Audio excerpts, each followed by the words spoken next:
Anong mensahe ang kailangan marinig ng mga cancer mula November, ay December na pala ito. Mula December 1 to 7, 2024. Pwedeng nangyayari na to. Kung mangyayari pa lang. Kung hindi man para sa inyo, itong magiging reading, di baka para sa someone na malapit sa inyo o sa someone na kakilala nyo mismo. Baka may lumabas na gender mamaya, gawin nyo na lang energy, masculine at feminine energy. Pwede rin naman na, huwag nyo nang pansinin ang gender. Hindi ko masasabi kung ano magiging reading, kung positive ba o negative, depende sa kung ano mapipick up kong energy. Walang masama kung panonoorin ang sun, moon at rising sign kasi baka alin man sa mga yun ay mag-resonate na sa sitwasyon nyo.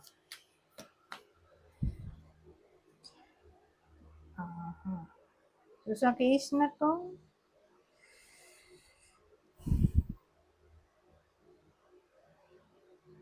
maganda naman oh. Maganda naman sila lahat in a way na magiging masaya.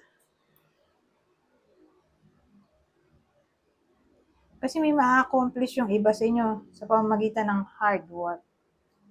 Kasi routine niyang ginagawa oh. Continuous niya ginagawa. Ganun. So probably may ma-accomplish, ma-achieve na success ang iba sa inyo. Magiging somewhat lucky. Improvement for the better o good change ay posible. Balance sa pagitan ng career at personal life. Balance sa lahat in a way na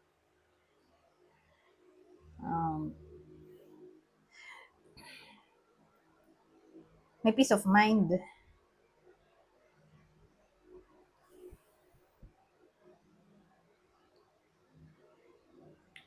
So, ganun. May chance na maayos ang mga problema. Matapos ang dapat tapusin, lalo na kung busy o maraming pinapagawa sa iba sa inyo na responsibility, task. So, again, nasa sa inyo ang lahat ng magagandang cards. So, tingin ko, magiging blessed ng iba sa inyo. Award, reward. Pwede, oh. Recognition. Fame.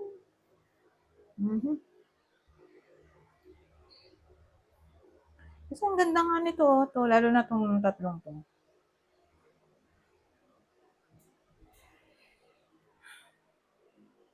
Nakuha pa tayo ibang detalye. Ibang senaryo.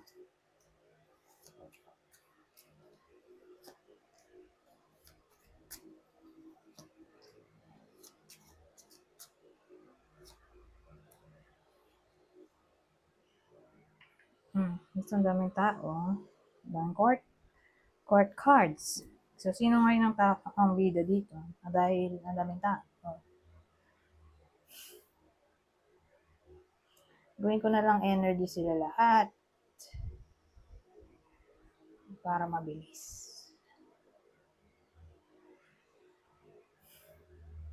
So, ang dating sa akin, sa week na to, maraming tao ang pwedeng pumunta sa iba sa inyo para hingin ng inyong opinion. Para kayong mag-glow in a way na magugulat kayo kasi parang magiging friendly yung mga tao sa paligid ninyo. Although meron tayong 7 of swords, 7 of wands dito.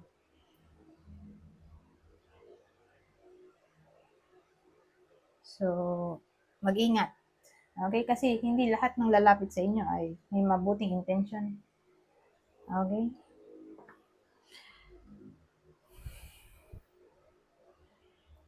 So, may mamimit yung iba sa inyo na new friends.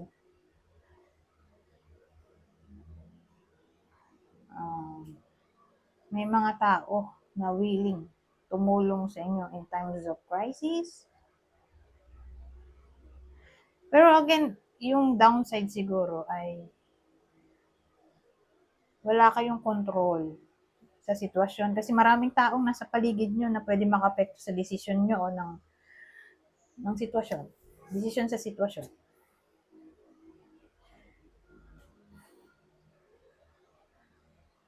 Sa madaling salita, mahirap magdesisyon mag-isa kasi may mga taong umiepal. Ganyan. Yun yung downside.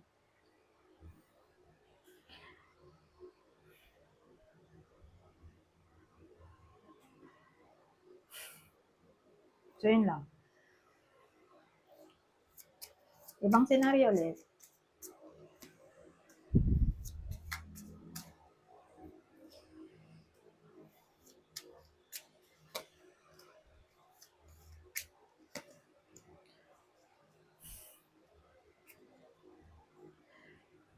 Five, 9, 1, 7. Five of Cups, Nine of Swords, Ace of Wands, Seven of Pentacles.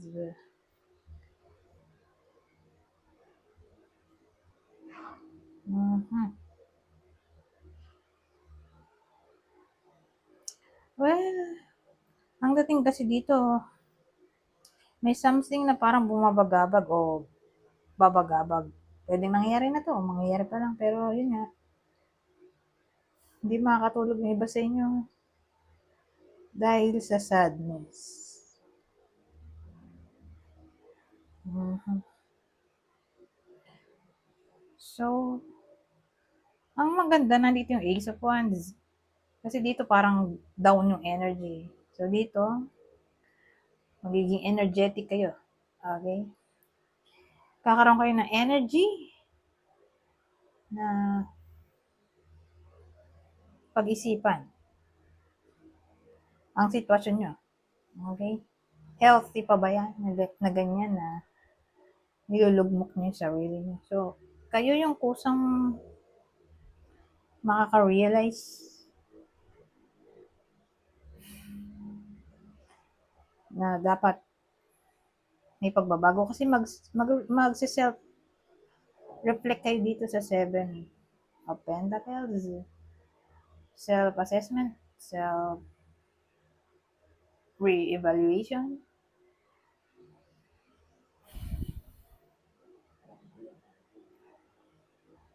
So, ganun ang dating sa akin.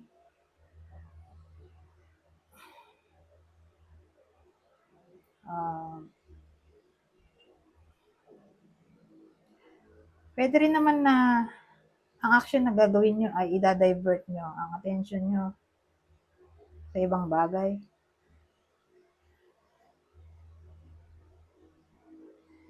At mapapaka-optimistic. Ganyan. Na somehow, makakalimot kayo sa problema nyo dahil dun sa may gagawin kasi kayo dito eh. Dito nyo i-invest yung time nyo sa gagawin nyo. Kaya nga mukhang i-divert nyo yung attention nyo sa something na siguro mas important o passion nyo. Lilibangin nyo yung sarili nyo para hindi kayo maging sad. Ganun. Maganda naman, di ba? Na may desire kayo na pumalis sa ganitong sitwasyon. Parang siyang depression na eh. Due to sadness. Ewan ko kung anong kinakasad ng iba sa inyo. Whether nangyayari na to o mangyayari pa lang. Pero ganun eh.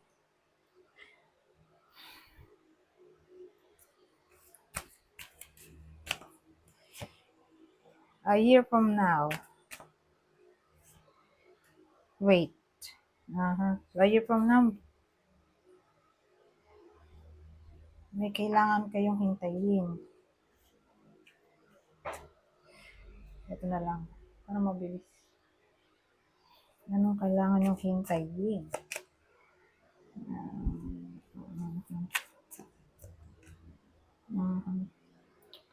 Okay.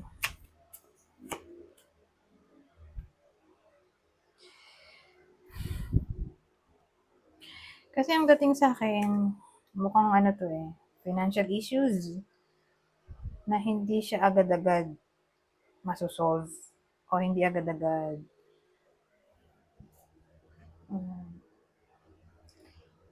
mababalik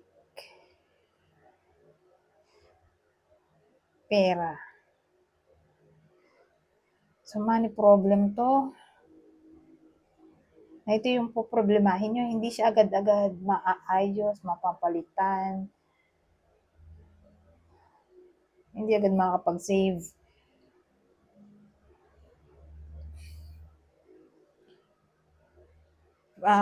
Pwede na rin dyan yung career na yung nga problema, either problema sa pera o career na hindi agad maayos. Pero a year from now daw, isang taon mo lang ngayon. So, ibig sabihin,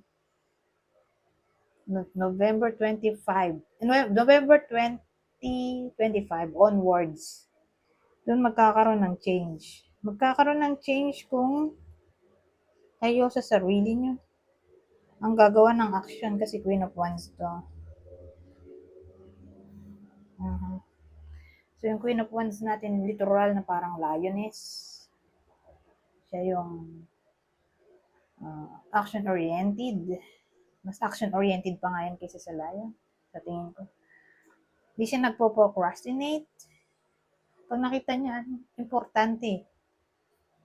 Sabihin natin, siyempre, ang importante lang naman ay makakain, di ba? Makakain ng sarili at ang mga anak.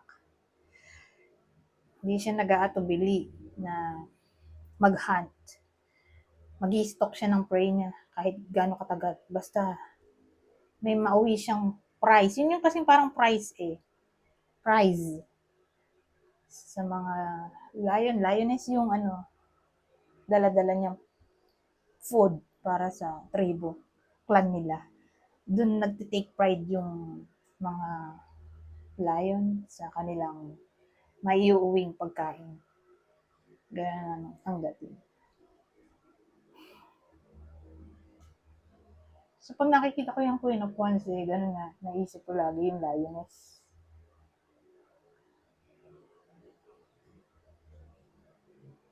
So, ito yung card ng assertiveness, confidence, ayun, courageous. Ayun pala, nakalagay pala dito. Assertive, independent, confident, outgoing, optimistic.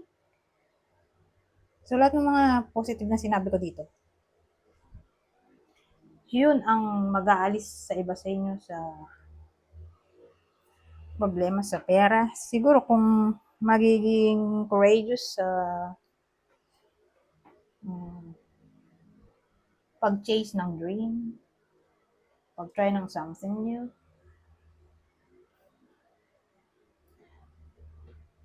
basta ganun, lagi siyang on the go. So, ibig sabihin, through hard work. Kung hindi na siya magiging ganito,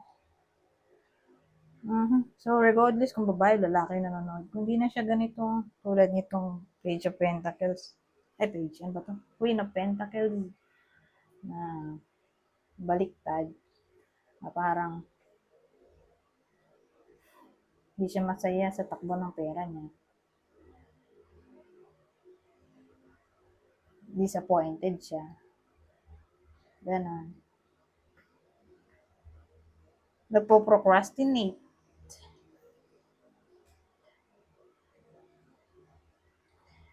Marami siyang ambisyon, kaya lang wala naman siyang ginagawang action. So, kasi may dito, lack of independence, stability, security, reckless spending. So, kung gagawa siya ng action